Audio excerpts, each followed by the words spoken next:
Well, it's been another fascinating week in world politics. So it seems that the European special relationship with President Obama is with Angela Merkel and not Theresa May. Then we had the dangerous duo, Nigel Farage and President-elect Trump, who couldn't see the irony of talking about immigration controls and elite politicians in front of a gold lift. Well, this is the world we live in, so we better get used to it until we can actually change it.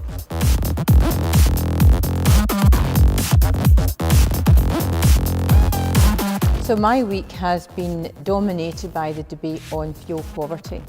So the Scottish Government had statutory targets to reduce fuel poverty by this year, and they haven't been met.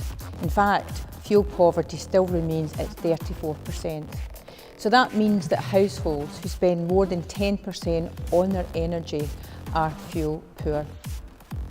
I called on Angela Constance, the Minister, to set new statutory targets, and I'm pleased to say that the Government has said they will set new targets, and so we look forward to seeing when those are going to be published.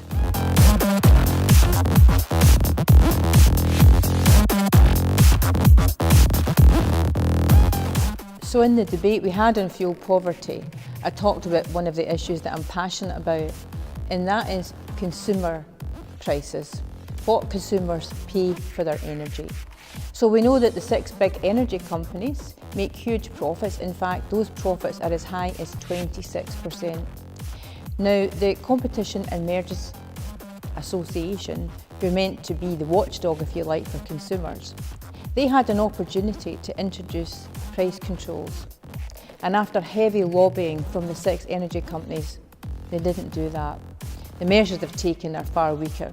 I've called on all politicians to be involved in this debate, because although it's not a devolved responsibility, we, I think, have got to speak out for the very bad deal that consumers are getting on energy prices.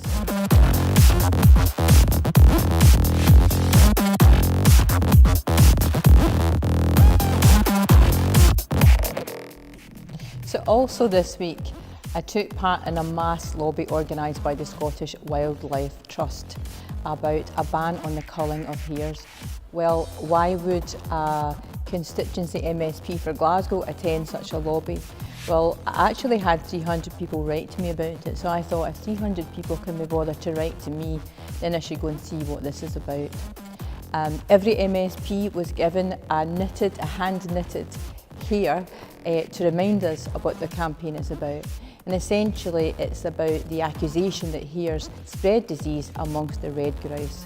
And the Scottish Wildlife Trust are saying it's really just a reason for the hunting lobbyists to argue so that they can keep the red grouse population high so they can hunt them. So I felt quite happy to be involved in the mass lobby to stop hare culling.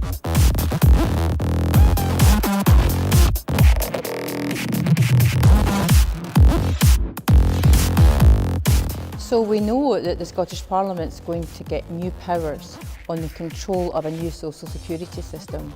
So we'll get powers over 15% of benefits. So the government announced they weren't going to take these powers until 2020, which you would think is odd, given that the current Scottish Government would support any powers from Westminster. Why would they not take them sooner? Well, it seems that the main reason for this is that it's going to be a hugely complex task to make sure that every single claimant who gets any benefits under the current system continues to get those benefits when we have a new social security agency. So next week, I'll also be speaking in the debate where we're going to be talking about how to design a completely new system, and a system that should have much more dignity and respect of individual claimants than the UK system. So look forward to speaking in that debate.